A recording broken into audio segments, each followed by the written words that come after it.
अस्सलाम वालेकुम नाज़रीन, आमिर मियाँ और एस्टो होप हस्बे मामूल। आज हम जो है आपके लिए बहुत एक अहम और बड़ा यादगार सा इवेंट जो है ना वो आपके साथ डिस्कस करने जा रहे हैं और इसका ताल्लुक़ है जुपिटर से यानी मुश्तरी से। और चूँकि 26 तारीख को ना अलग सुबह तहज्जुद के टाइम पे समझ लें कि 4:14 पे ना ये हाउस चेंज करके 26 मई की बात कर रहा हूँ। तो ये बुर्ज जौज़ा में जो है वो दाखिल हो रहा है। और आपको पता भी है कि जुपिटर जो होता है ना वो इसका ताल्लुक़ जो होता है वो वुसअत, खुशहाली, खुशकिस्मती, दानिशो, हिकमत और सच्चाई से होता है। तो अब इस पर तफसील से बात करेंगे और ये यकीनन यहाँ जो है ना जो तकरीबन 10 जून तक, तो अगले साल यानी 2025 10 जून तक ये यहाँ मौजूद रहेगा। 12 साल के बाद जो है ना मुश्तरी वापस बुर्ज जौज़ा में आ रहा है। और इसका वैसे भी जायचा कि अगर देखा जाए हर घर का तो लगभग 12 साल के करीब ही इसका जो है ना वो टाइम होता है एक जगह। तो बात आगे बढ़ाने से पहले ज़रा चैनल को सब्सक्राइब कर लीजिएगा, लाइक कर लीजिएगा, घंटी का बेल पुश कर लीजिएगा और उसके बाद अपनी राय का इजहार ज़रूर किया करें। और एक चीज़ इस वीडियो के बारे में कहना चाह रहा हूँ, चूँकि ये मेरी आदत नहीं है कि मैं कट करके 5-5, 7-7 मिनट के बना के कोई 10-15 वीडियो बना दूँ। तो इसको ज़रा चाय वाय पिएँ, आराम से रिलैक्स करें और इसको सुनें, लेकिन आप प्लीज़ इसको ज़रा तहम्मुल से सुनिएगा और इसको कट नहीं कीजिएगा, क्योंकि वरना फिर वो सारा सीक्वल आपका ख़राब हो जाएगा।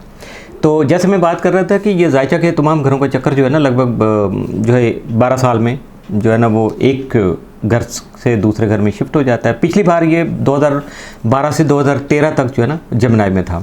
तो जौज़ा वालों के लिए तो बड़ी अहम खबर है, लेकिन दूसरे जो ब्रूज हैं ना, बाकी जो लोग हैं उनके लिए भी इसकी अहमियत कुछ कम नहीं है।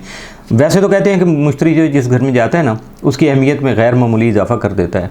अब देखना ये है कि आपका बुर्ज चाहे कोई भी हो, यकीन कीजिएगा कि जो है ना ये जमुनाई में जब मुश्तरी की जो है ना दाखिल होगा और उसके बाद उसके लिए बहुत ज़्यादा आपके लिए ये फ़ायदा मंद, नतीजा खेज़ और बड़ा बामानी किस्म का होगा।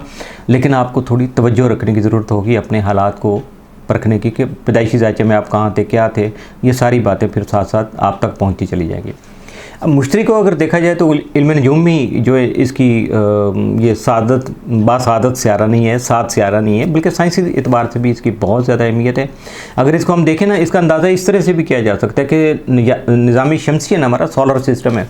अब निज़ामी शमसी में अगर सारे स्टार इकट्ठे कर लिए जाए ना तो यकीनन उनका इसके बावजूद भी जो है ना मुश्तरी उनसे 2.5 गुना बड़ा है। मेरे ख्याल में आपको बहुत अच्छी तरह से अंदाज़ा हो गया होगा कि सारे स्टार एक तरफ और मुश्तरी 2.5 गुना उससे फिर भी ज़्यादा है। तो इसके साथ साथ हमारे निज़ामी शमसी में बहुत सारे सियारचे भी हैं। उनकी अक्सरियत जो मुश्तरी और मरीख के दरमियान में जो एक बेल्ट है ना उसके अंदर जो चलते रहते हैं। और ये मुश्तरी की जो कशिश है, जैसे ज़मीन की कशिश शकल है, तो इसी तरह जो जुपिटर की जो कशिश है ना वो उसको इस तरह से बांध के रखती है कि उनको एक लिमिट से आगे जाने नहीं देती है, उनको डिसऑर्डर नहीं होने देती। अगर वो डिसऑर्डर हो जाएंगे तो यकीनन वो कभी किसी स्टार से सियारे से टकराएंगे, कभी किसी से, तो ये तो बहुत गलत हो जाता है। तो उर्फ़ आम में कहते हैं ना, हम समझाने के लिए भी कहा जाता था शुरू में कि ये ऐसा बुज़ुर्ग होता है जो बच्चों को आवारागर्दी नहीं करने देता है। और इसी वजह से शायद इसको जो हमारे इंडियन एस्ट्रोलॉजी उसमें इसका नाम गुरु है, रहनुमा, सबसे ज़्यादा फ़ायदा देना बुज़ुर्ग इसको कहा जाता है। अच्छा, जैसे मैं अभी अर्ज़ करता था कि मुश्तरी जो है उम्मीद, मुस्बत सोच और फ्याजी का स्टार है, यानी इस दौरान जो भी मिलेगा आपको खुले हाथों से मिलेगा। मुस्बत सोच का मतलब ये है कि जो काम भी होगा अच्छी नीयत और नेक इरादे से होगा। इसके साथ साथ उम्मीद को अगर लेंगे तो ये है कि मुश्किल हालात कैसे भी आ जाएं, कैसी भी मुश्किल आ जाए, आपकी उम्मीद नहीं टूटेगी, आपका दिल नहीं टूटेगा, बल्कि आप इन कैफियत से, इन एहसास से ख़ास से दूर रहेंगे। और आम लोगों के लिए तो ये बहुत अच्छी बातें हैं, लेकिन जो थोड़ा सा कंजूस हैं, तंग नज़र हैं, मनफी सोच रखने वाले अहबाब हैं ना, उनको मेरे ख्याल में ऐसी बातों से कोई ख़ास फ़ायदा नहीं होगा, क्योंकि अच्छे लोगों के लिए अच्छी बातें होती हैं और उन्हीं के फ़ायदे उनको मिलते हैं। और जिनकी नीयतें ठीक नहीं होती उनको अच्छी बातों का भी कोई ख़ास फ़ायदा नहीं होता। तो जैसे मैं अभी अर्ज़ कर रहा था कि और जुपिटर की एक चीज़ ये भी होती है मुश्तरी की, बल्कि चूँकि ये दोनों अल्फाज चलते रहते हैं तो इस तरह कंफ्यूज नहीं होना आपने। तो ये अच्छी जो चीज़ें होती हैं ना उनका बढ़ावे का सबब बनता है, उनमें एक्सपेंड कर देता है, वुसअत लाता है हर। तो इसी तरह कभी कभी बुरी चीज़ें भी फैल जाती हैं, बड़ी हो जाती हैं इसके असरात की वजह से। और बुनियादी तौर पर चूँकि ये एक नेक तबा स्टार कहा जाता है इसको, फ़ायदेमंद, ठीक है। और तो इसलिए इसके अगर कभी कुछ शर भी आ जाता है ना, थोड़ी सी बुराई या तकलीफ़ भी महसूस होती है ना, तो उसमें भी फ़ायदा जो है ना कोई पहलू फ़ायदे का ज़रूर होता है। तो ऐसे में अगर इसका जो है ना गुज़र जो है मोहब्बत के घर से हो जाता है ना, तो यकीनन इसके असरात के तहत बहुत सारी शादियाँ जो हैं वो टूट जाती हैं, रोमानवी तल्लुकात ख़त्म हो जाते हैं। जबकि लोग निकाह के वक्त हमेशा वीनस को और जुपिटर को जो है ना मद्देनज़र रखते हैं। तो अब यहाँ ये होता है कि यार ये क्या हो गया, लेकिन क्योंकि वक्ती तौर पे तो ये बहुत ज़्यादा तकलीफ़ की बात होती है कि सेपरेशन हो रही है, अलहदगी हो रही है और बिल्कुल मुस्तकिल तौर पे आप अलग हो रहे हैं। लेकिन वक्त गुजरने के बाद, कुछ वक्त गुजरने के बाद जो है ना एहसास होता है कि ये दोनों फ्रीकैन जो थे ना उनके लिए ये बहुत अच्छा हुआ है। अगर ये ऐसा नहीं होता तो शायद कुछ गलत हो जाता। और इसके साथ साथ मुश्तरी जो है दानिशो हिकमत का भी है स्टार जो गिना जाता है। लेकिन थोड़ा सा मुश्किल ये है कि हम चूँकि जल्दबाज हैं, इंसान बहुत जल्दबाज होता है, तो इसकी दानिश या इसकी हिकमत को समझने में हमें थोड़ा बहुत वक्त ज़रूर लग जाता है, जो कि हम ऐसे ही सोचते रहते हैं उस वक़्त कि भाई यार ये क्या हो गया, ऐसे नहीं होना चाहिए था। अच्छा, इसके अलावा एक और बड़ी बात है कि जेमिनी में यानी बुर्ज जौज़ा में मुश्तरी जो होता है ना ज़्यादा खुश नहीं होता, चूँकि जौज़ा का चूँकि ये अतारत के अंडर है, तो इसके जो है वो क्या कहते हैं ख़वास कह लें, इसके मिजाज जो कह लें वो कुछ इस तरह का होता है कि मुश्तरी शायद वो सूट नहीं करता मुश्तरी को ना, तो इसलिए जो है ना वो थोड़ा नाखुशी होती है, उसके असरात उस हद तक कारगर नहीं होते जितने होने चाहिए। लेकिन इसके बावजूद भी ये बहुत ज़्यादा फ़ायदेमंद होता है दीगर स्टार की निस्बत। लेकिन यहाँ जब ये आता है तो इसके साथ साथ जहाँ फ़ायदे मिलते हैं इसके, वहाँ कुछ तनकीद भी अच्छी खासी तनकीद भी हो जाती है, तानाज़नी भी हो जाती है, जिसका सामना करना भी पड़ता है। और खुले दिल से ज़रा ज़हनी तौर पर जो पुख्ता लोग होते हैं या मिच्योर लोग होते हैं ना, वो तो ऐसे हालात को जो है ना निपटने का, उनका सामना करने का, मुकाबला करने का उनको बड़ा अच्छा हुनर आता है। लेकिन जिनके जहन कच्चे होते हैं, नापुख्ता जहन कह लें, बिचकाना जहन कह लें, या जल्दबाजी पे मबनी होती हैं, हर काम में शॉर्टकट ढूंढने वाले जो लोग होते हैं, तो उनके लिए ये होता है कि बस वो उनके लिए थोड़ा सा मुश्किल आ जाती है। क्योंकि ये ऐसे लोग होते हैं जो बड़ी अच्छी बातें हो रही होती हैं ना, उसमें से खामी निकालेंगे और उसको अपनी ज़िंदगी पे लागू कर लेंगे और उसके बाद फिर सारी उम्र होते रहेंगे। तो ऐसे लोगों का जो होता है ना वो कोई हल नहीं होता है।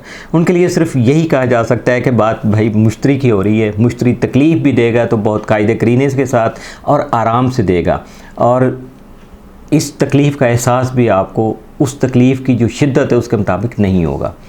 मुश्तरी के साथ साथ ये भी देखना होगा हमें, जब हम इसको डिस्कस करेंगे फॉर द लॉन्ग रन ज़रा डिटेल में, तो उसमें ये होगा कि मुश्तरी चूँकि जेमिनी में जा रहा है यानी जौज़ा में, तो जौज़ा का जो मालिक है वो अतारत है। अब हमें अतारत की पोजीशन को भी यहाँ देखना होगा कि 1 साल से कुछ ज़्यादा उसने यहाँ इस घर में रहना है। तो यहाँ जो है ना मुश्तरी और अतारत के दरमियान में जो भी पोजीशनें बनेगी, जो भी नज़रात बनेगी जिनको टेक्निकल, तो वो हमारे लिए क्या होगी। अतारत की तरफ से वैसे मुश्तरी को सपोर्ट मिलेगी ताकि इसका जो क़याम है यहाँ वो ज़्यादा नाखुशगवार ना हो, ज़्यादा जो है ना वो फ़ायदेमंद हो। बल्कि अब देखते ये हैं कि मुश्तरी जो ना, ये बात आगे बढ़ाने से पहले ज़रा देख लेते थोड़ा सा पीछे जाके कि मुश्तरी कब कब जो है ना उसने हाउस चेंज किया और जौज़ा में ख़ास तौर पे वो कब आया था।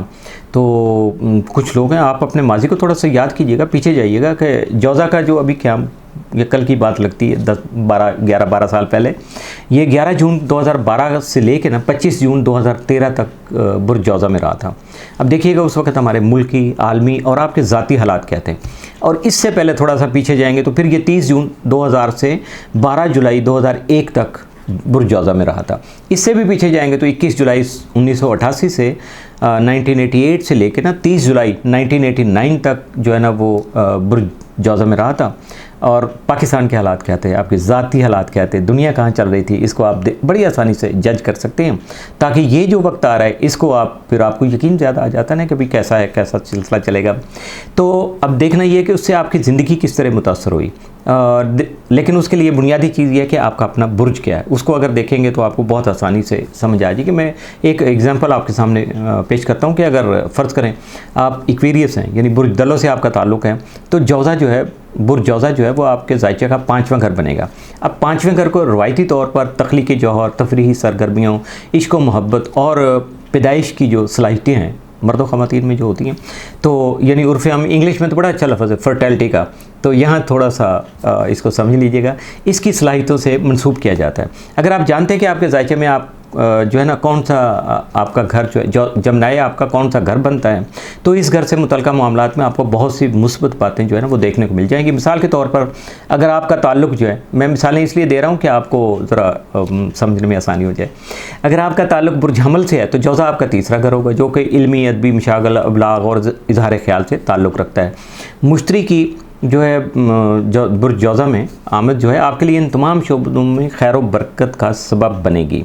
आपको अपने इल्म में इजाफ़ा का मौका मिलेगा, अदब के हवाले से आपकी दिलचस्पी पर या आपकी सलाहियतों पर निखार आएगा, गलत फहमियाँ जो हैं उनका तदारत होगा और आपकी सोच बहुत ज़्यादा वाज़ेह और शफाफ हो जाएगी। और अहम बात यह है कि आपको अपने दिल की बात जो है वो कहने, सुनने, दूसरों को समझाने और उनकी बात समझने में भी बहुत ज़्यादा आसानी हो जाएगी। ये ऐसे रुझानात हैं कि अगर इनको आप ध्यान में रखें तो ये आपकी ज़िंदगी बदल सकते हैं। इस मौका पर अगर हम मुश्तरी जो है वो बुर्ज दलों में मौजूद जो प्लूटो बुर्ज दलों में मौजूद है, उसके साथ एक तसलीस भी बनाएगा, यानी ट्राइन बनाएगा, और ये एक बहुत ज़्यादा साद नज़र होगी जो हमें कम व बेश 250 साल बाद देखने को मिलेगी, यानी 2.5 सदियाँ पीछे ये काम हुआ था। आखिरी मरतबा इसका ज़हूर जो 18वीं सदी में हुआ था, और उम्मीद है कि ये तसलीस मौजूदा जब ये बनेगी तो अवामुन्नास और पूरी दुनिया की जो है ना नई शक्ल सूरत और शऊर में तब्दीली लाने के अलावा नज़रियात और आइडियाज़ में भी यकसर तब्दीली का सबब बनेगी।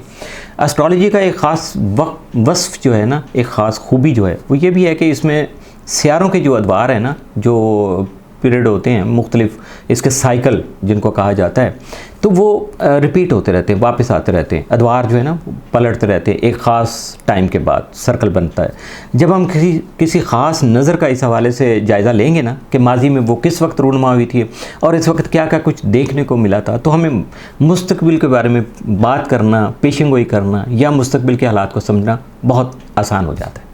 तो अगर आप ये जानना चाहेंगे ना कि जो गुज़श्ता जी अभी मैंने जो साइकिल बताएं आपको, तो उनके मुताबिक आप अपनी ज़िंदगी का अगर जायज़ा लेंगे तो आपको अंदाज़ा हो जाएगा कि जुपिटर जब भी बुर्ज जौज़ा में आया है तो आप पर क्या गुज़री होगी। तो अब अगर देखा जाए कि मजमूई तौर पे तो हमारे लिए इस ट्रांजिट की सबसे ख़ास बात जो है ना वो है मुश्तरी और बुर्ज दलों में, यानी एक्वेरियस में मौजूद जो है ना प्लूटो, उसके दरमियान में बनने वाली ट्राइन है।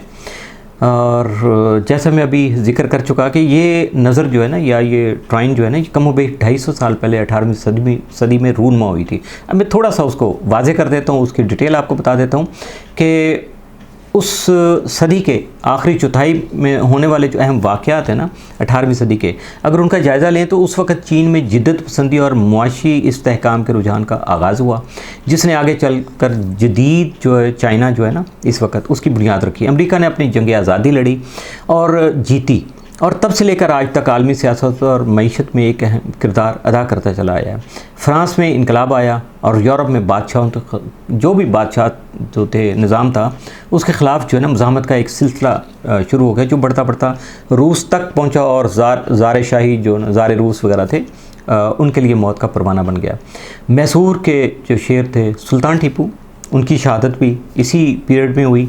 और इसके बाद क्या हुआ कि अंग्रेज़ों को रोकने वाला कोई नहीं था, मज़ाहमत ख़त्म हो गई उनके मुकाबले में, और उसके बाद फिर वो पूरी वो क्या कहते हैं कि जनाब हुकूमत इंडिया पे हो गई। इसी दौरान ईस्ट इंडिया कंपनी सिर्फ जो है ना यहाँ थी ना, इसने क्या किया कि बंगाल में अफ़ीम की पैदावार जो है ना वो शुरू कर दी। अफ़ीम जो है उसकी काश्त जो है ना, अब आपको पता है कैसे, अब उसका क्या फार्मूला बताऊँ कैसे बनती है। तो अब ये होता था कि बंगाल में वो पैदा होती थी, वहाँ से उसको चाइना में लाकर बेचा जाता था। और चूँकि एक हद होती है हर माशरे की, तो चाइना के जब शहनशाह तक ये बातें पहुंची ना, तो उसने इस गंदे और घिनौने कारोबार को जो रोकने की कोशिश की, तो बरतानवी हुकूमत ने चीन के ख़िलाफ़ ऐलान जंग कर दिया। और इसकी वजह क्या थी, ये अफ़ीम के नाम पर लड़ी जाने वाली जो है ना 2 जंगें जो है ना, ये लगभग इसके ड्यूरेशन वो 1 सदी के लगभग बन जाता है। लेकिन उसमें हुआ क्या कि चूँकि वो जो ब्रिटेन थे, बरतानवी लोग थे, ईस्ट इंडियन कंपनी वाले अंग्रेज़ लोग, वो बड़े ताकतवर थे, तो चाइना को उसमें शिकस्त हो गई। तो फिर क्या हुआ कि जी एक एग्रीमेंट हुआ, उसमें यह था कि अफ़ीम जो है ना बेचने का वो जो है ना ईजाद, उसको अफ़ीम की तिजारत कहा गया, ठीक है, नशा बेचना। तो उसके साथ साथ हांगकांग का जो जजीरा था ना, वो भी चाइना को देना पड़ा, बरतानिया के हवाले करना पड़ा, ताकि जो है ना अपनी जान छुड़ाएं, क्योंकि हार जाए जो बंदा तो फिर शर्तें तो मानना पड़ती हैं ना। अच्छा, इन तमाम वाक़यात ने ना सिर्फ उस वक़्त की दुनिया को मुतासर किया, बल्कि उनमें से बाज़ के असरात हम आज तक भुगत भी रहे हैं, देख भी रहे हैं। यह भी नज़र में रखिएगा कि इन असरात का आगाज़ भले उस वक़्त हुआ था, मगर अपने उरूज तक पहुँचने में उन्हें कई दहाइयाँ, यानी 10 साल के कई पीरियड गुजर गए। यानी मुश्तरी और प्लूटो की तसलीस जो थी वो उसने जिस चक्की को मुतहर्रिक किया ना, बड़ी आहिस्ता आहिस्ता चली, लेकिन उसने पीसा बड़ा बारीक है। ये स्पीड कम थी लेकिन पीसा बहुत बारीक है, और उसने अपना रंग बड़ी बखूबी जो है ना वो दिखा दिया। अब इसके साथ मुश्तरी जो है कि बुर्जौज़ा में जब मौजूद होगा, तो यहाँ प्लूटो उस वक़्त जो है ना प्लूटो बुर्ज दलों में होगा। दोनों बुर्जों का आंसर जो है ना वो एयर है, यानी एयर एलिमेंट है, हवा का आंसर है। तो जौज़ा की अलामत 2 जुड़वां अफराद की कह लें, बच्चों की कह लें, ठीक है। और दलों की अलामत जो है वो एक माशकी वाला, जिसने मश्क उठाई हुई है, पानी वानी पिलाना, दूसरों की प्यास बुझाना टाइप है। अलामत तो उसकी पानी है और प्यास बुझाने का काम भी है, लेकिन ये अब जो है ना अपने इल्म दानिश और इंसानियत नवाजी के ज़रिए भी जो है ना अपने काम करता है। दोनों बुर्जों की अलामतों में हमें इंसानी शक्लें नज़र आती हैं। मज़ीद जानते हैं कि मुश्तरी खैर की अलामत है और प्लूटो ताकत की। ये चीज़ तो हमें अंडरस्टैंड करना पड़ेगी ना। दोनों को जमा किया जाए तो खैर की ताकत का हुसूल जो है ना वो सामने आएगा। इस सियाने वैसे ऐसे में ही सियानों ने कहा कि दूसरों का भला करने की सलाहियत ही असल में ताकत होती है आपकी। और यहाँ ये भी हो जाता है कि इस वक्त हमें जो है ना मुश्तरी और प्लूटो, जौज़ा और दलों के इस इम्तजाज से असल ताकत के जो ज़हूर की उम्मीद है वो रखनी चाहिए, रख सकते हैं हम। तो मैं यही कहूँगा कि हमें हमेशा अच्छे की दुआ करनी चाहिए और अच्छे की उम्मीद ही रखना चाहिए। हाँ, जौज़ा को भाइयों और पड़ोसियों के साथ भी मंसूब किया जाता है, और दलों को मुआशरे यानी एक्वेरियस को मुआशरे और मुआशरती स्ट्रक्चर के साथ जो है ना वो इंटरलिंक किया जाता है। इस वक्त दुनिया की हालत देखिए, रूस और यूक्रेन दोनों के दरमियान होने वाली जो जंग है उसको देखेंगे तो ये 2 पड़ोसियों की जंग है। इसी तरह फ़लस्तीन और इज़राइल दोनों पड़ोसी और उनके दरमियान में जंग। तो मुश्तरी जब बुर्ज जौज़ा में दाखिल होगा ना, जमनाई में जाएगा, तो हमसायों के दरमियान जंग रुकने की या जंग ख़त्म होने की उम्मीद जो है ना वो पैदा हो जाती है। वैसे तो वो क्या कहते हैं कि पाकिस्तान की सारी मुखासमतें जो हैं, मुकाबलाबाजी है या तलखियाँ हैं, वो भी अपने हमसायों के साथ हैं। आप जिधर से भी देख लें, चारों तरफ सब पड़ोसियों के साथ ऐसा ही कुछ चल रहा है। इसलिए हम उम्मीद ये भी रख सकते हैं कि मुश्तरी की जब बुर्ज जौज़ा में ये आमद होगी 26 को, तो हमारे और हमारे हमसायों के ताल्लुकात जो हैं उसमें बेहतरी आ जाएगी, या उन ताल्लुकात को हमें बेहतर बनाने में खासी मदद मिलेगी। मगर अमेरिका इसकी तवक्को नहीं लगा सकता, नहीं कर सकता, क्योंकि मौजूदा वक्त में उसके 2 बड़े दुश्मन जो है ना, चीन और ईरान, किसी भी तरह से उसके हमसाए नहीं है। सबसे बड़ी बात तो ये है। और ना जोग्राफियाई, ना नस्ली तौर पर, ना ही मजहबी तौर पर उनका कोई एक दूसरे के साथ कोई तालमेल बनता है। इस वक्त अमेरिका की सबसे खुली दुश्मनी जो है ना इन दोनों के साथ ही है। और अमेरिका के मौजूदा जो जायचा है, अगर उसको देखेंगे तो उसमें जौज़ा जो है वो अमेरिका के जायचे का खुले दुश्मनों वाला जो है ना उसको इंडिकेट करता कर को। इससे पता चलता है कि जौज़ा में मुश्तरी की आमद जो है ना अमेरिका के खुले दुश्मन के लिए खासी तक़वियत बख्श होगी। यानी ऐन मुमकिन है कि आने वाले 12 महीनों के दौरान में मौजूदा जो ये मुकाबले, मुनाक़शे, जो कम्प्लिकेशंस और हालात में जो पेचीदगियाँ चल रही हैं, उनमें चीन और ईरान जो है वो अमेरिका पर किसी न किसी एतबार से फ़ोक़ियत हासिल करते हैं, उसको डोमिनेट करते हैं। और इसी तरह दूसरी शक्ल में अमेरिकी सदर जो बाइडेन के लिए भी ये कोई अच्छी खबर नहीं होगी, क्योंकि सदारती इंतखाबात आने वाले हैं और जौज़ा में मुश्तरी का आना उसके सियासी हरीफ़ों के लिए खुशाइन साबित हो सकता है। बाइडेन के बारे में हम जितनी मरतबा भी बात करते हैं, इससे वाज़ेह हो जाता है कि उनका सियासी करियर अपने इख्तिताम को पहुंच रहा है।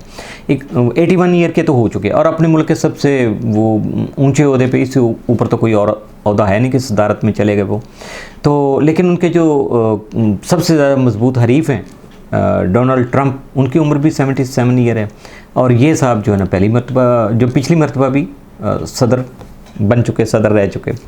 तो इसराइल के बेंजामिन याहू के बारे में, अगर नेतन्याहू के बारे में बात की जाए तो उसके जायचे में भी जौज़ा जो है वो खुले दुश्मनों का घर है, और मुश्तरी की यहाँ आमद इसके दुश्मनों की क़ुव्वत में इजाफे का सबब बनेगी।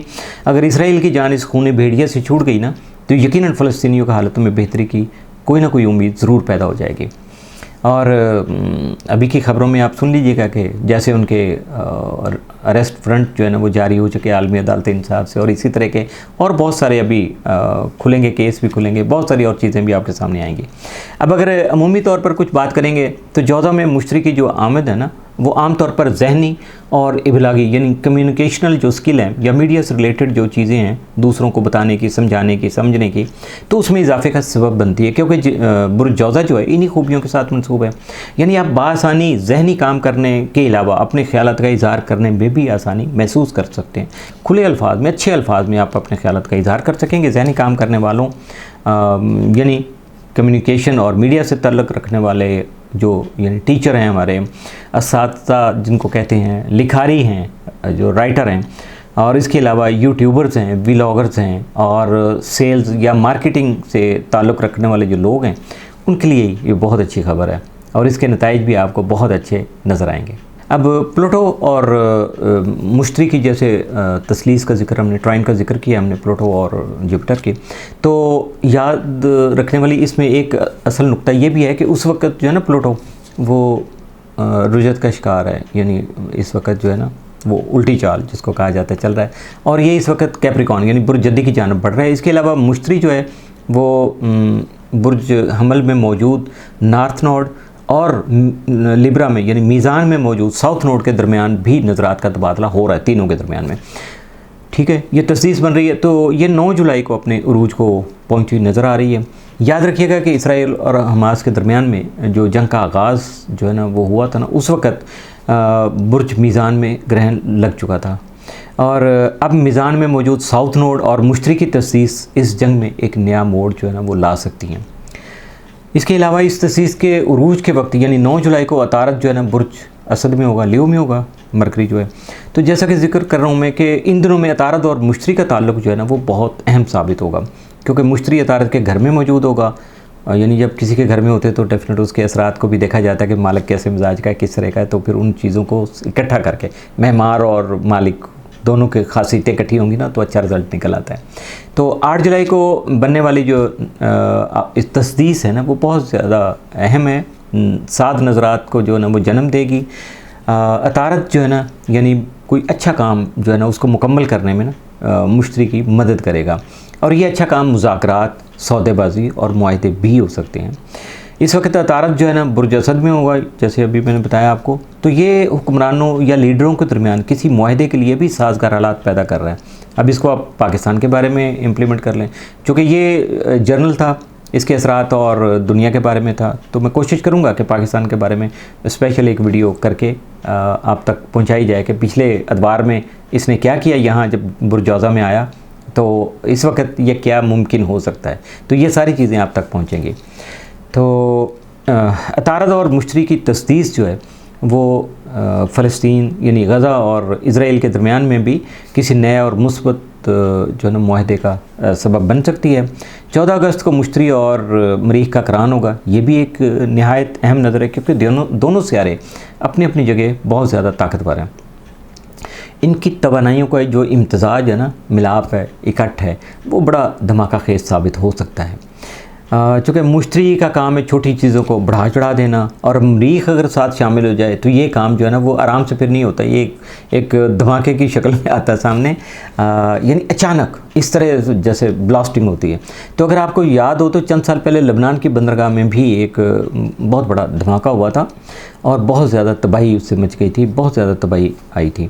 इस वक्त भी मरीख और मुश्तरी जो उनके दरमियान में इसी तरह का जो एक रिलेशन बना था, तो अब बुर्ज जौज़ा में इन दोनों का जो है ना वो कंजक्शन यानी करान जो है ना वो क्या रंग दिखाएगा, इसके बारे में अभी तो मैं कोई बात नहीं करूँगा। स्पेसिफ़िक एक ही चीज़ को देख के फिर मैं तो आपको बड़ी वजाहत से, बड़ी सराहत से बता सकूँगा। जौज़ा का ताल्लुक़ चूँकि इन्फॉर्मेशन और इब्लाग से है और हमसायों के दरमियान जंग से भी है। मुश्तरी इनमें से किस चीज़ को बढ़ाएगा ये तो मालूम नहीं हो रहा है इस वक्त, चूँकि मैंने एक पॉइंट को नहीं मद्देनज़र रखा, पूरी पे बात कर रहा हूँ। लेकिन ये मालूम है कि जिस चीज़ को भी बढ़ाएगा ना, एक धमाके के साथ, एक धक्के के साथ पुश करके अचानक आनन फानन सामने आ जाएगा।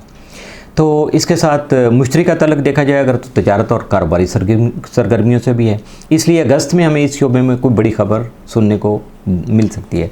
बाइडन के लिए ये कोई अच्छी नज़र नहीं है, क्योंकि मरीख और मुश्तरी उस घर में जमा हो रहे हैं जिसका ताल्लुक उसका कुल दुश्मनों या सियासी हरीफों से है। मुश्तरी और मरीख का करान ऐसे लोगों की ताकत में चूँकि गैर मामूली इजाफा कर देता है। बहुत ज़्यादा इम्कान है कि इस बात का इम्कान नज़र आ रहा है कि बाइडन साहब जो हैं इंतखाबात से पहले ही दस्तबरदार हो जाएँ, इलेक्शन को छोड़ ही दें, ऐलान कर दें कि मैं इलेक्शन नहीं लड़ रहा। तो 20 अगस्त को एक और अहम नज़र बन रही है, और वो है मुश्तरी और ज़ुहल के दरमियान बनने वाली तरबी है।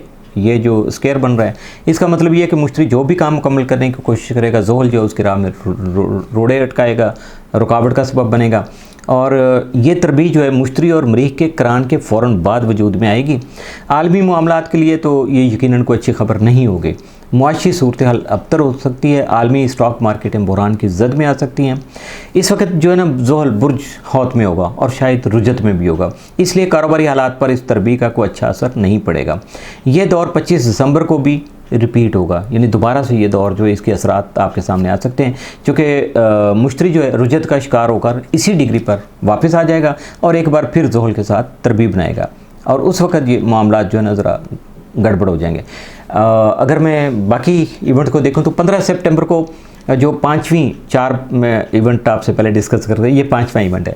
अहम नज़र जो है ना बुर्ज जौज़ा में मौजूद मुश्तरी और बुर्ज मीज़ान में मौजूद ज़ोहरा के दरमियान जो है ना वीनस और जुपिटर की वो ट्राइन है। तो मीज़ान जो है ना ज़ोहरा का चूँकि अपना घर है, तो यहाँ उसकी कुव्वत भी रूज पे होती है, फुल पार में होता ही है। तो ऐसे में मुश्तरी के साथ उसकी तस्दीस जो बन रही है ये बहुत ज़्यादा पॉजिटिव असरात के हामिल होगा। इसके असरात आपको 15 सितंबर से 1-2 हफ्ते पहले से ही महसूस होना शुरू हो जाएंगे। अगर मुमकिन हुआ तो आपके लिए इस पर भी वीडियो ज़रूर बनाएंगे। अभी मैं देख रहा हूँ कौन कौन से इवेंट है, अगर तो ऑन द होल मैं का एक साल का पूरा जिक्र कर लूँ, फिर उसमें से सिलेक्ट करके थोड़े थोड़े उनकी वजाहत करता चला जाऊँगा वक्त के साथ साथ। तो वैसे तो ये लग रहा है कि मुश्तरी के बारे में जो है ना वो हमें मज़ीद वीडियो शायद बनाना पड़ जाए। मेरी तो कोशिश ये थी कि ना बनाऊँ, लेकिन एक साल के दौरान में चूँकि बहुत सारे दीगर स्टार के साथ उसकी बहुत सारी अहम नज़रात जो है ना वो बनती रहेंगी, जैसे अभी मैंने 4-5 का जिक्र आपके सामने खासा कोशिश की है डिटेल से कर दूँ आपका। तो बात मुश्तरी और ज़ोहरा के दरमियान बनने वाली जो ट्राइन है यानी तसलीस की हो रही थी। इस नज़र के वक्त ज़ोहरा बुर्ज मीज़ान में है, और मीज़ान की अलामत आपको पता है तराजू है, जो तवाज़न अदल व इंसाफ़ की नुमाइंदगी करता है। तवाज़न और अदल व इंसाफ़ इंसानों को अमन की तरफ ले जाते हैं। और सितंबर में ज़ोहरा जो है ना इसराइल के ज़ायचे में ताले से गुजर रहा होगा। इससे उम्मीद होती है कि इसराइल जंग जदल छोड़कर अमन की तरफ माइल हो सकेगा। गज़ा वालों की मुश्किलात आसान करने के लिए इसराइल का वैसे भी अमन की तरफ आना बहुत ज़रूरी है। इस मुकाबलाबाजी में, इस जंग जदल में, लड़ाई में या मुनाक़शे में वो ताकतवर और बालादस्त फ़रीक है। जौज़ा में मुश्तरी की मौजूदगी इशारा देती है कि इसराइल को कोई नया लीडर नसीब होगा जो इसे अमन की तरफ ले जाएगा। ये नया लीडर कोई ख़ातून भी हो सकती हैं, चूँकि वीनस है ना, तो ख़वातीन की नुमाइंदगी है, तो आई होप के अंदाज़ा है कि ये हो सकता है। जौज़ा में मुश्तरी की जो मौजूदगी के दौरान जो ना छठी अहम नज़र 9 अक्टूबर को मुश्तरी की रुजत होगी, ठीक है।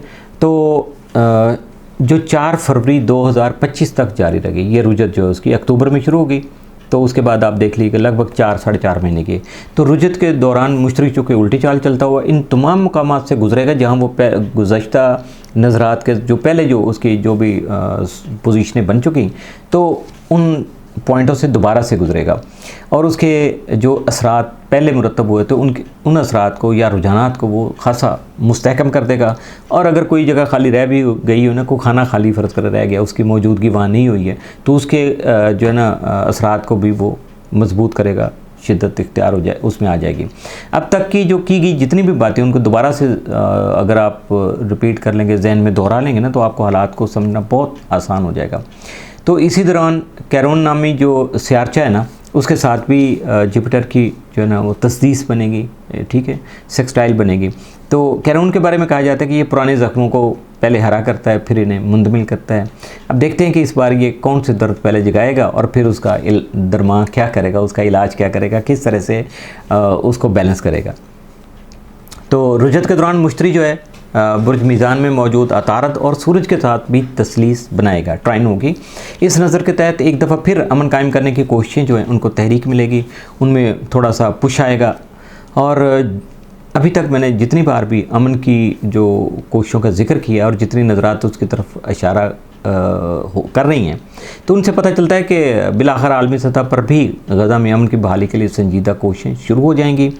और वैसे तो हमारी ख्वाहिश है और यकीनी तौर पर, इखलाकी तौर पर भी देखें तो होनी भी चाहिए ये तो, लेकिन इसके साथ ये है कि अगर अभी नहीं होंगी तो फिर कब होंगी? कब तक मासूम बच्चे, बेकस औरतें और कमज़ोर जो बूढ़े अफराद जो हैं ना, वो ताकतवरों के मफादात की भेंट चढ़ते रहेंगे।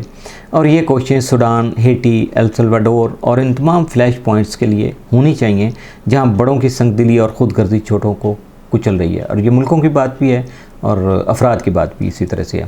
एक अहम जो ज़िक्र था वो शायद मिस कर गया हूँ मैं, कि जौज़ा में यानी दाखिल होने से पहले 18 मई को टॉरस में मुश्तरी और जुपिटर का जो क़रान हो चुका होगा और सूरज के बहुत करीब होने की वजह से ना मुश्तरी नज़र नहीं आता, इसको उर्फ़िया में कम्बस्ट भी कहते हैं। और इसका अहम असर ये होगा कि इन दिनों अमन की बहाली की जो कोशिशें हैं वो ख़ास फ़ायदा नहीं दे सकेंगे। ये कोई अच्छी खबर तो नहीं होगी, लेकिन 7 जून के बाद सूरत हाल बदल जाएगी, शम्स और मुश्तरी के दरमियान में फ़ासला बढ़ना शुरू हो जाएगा, तो मुश्तरी जो है ना वो फिर से अपीयर हो जाएगा, नज़र आना शुरू हो जाएगा।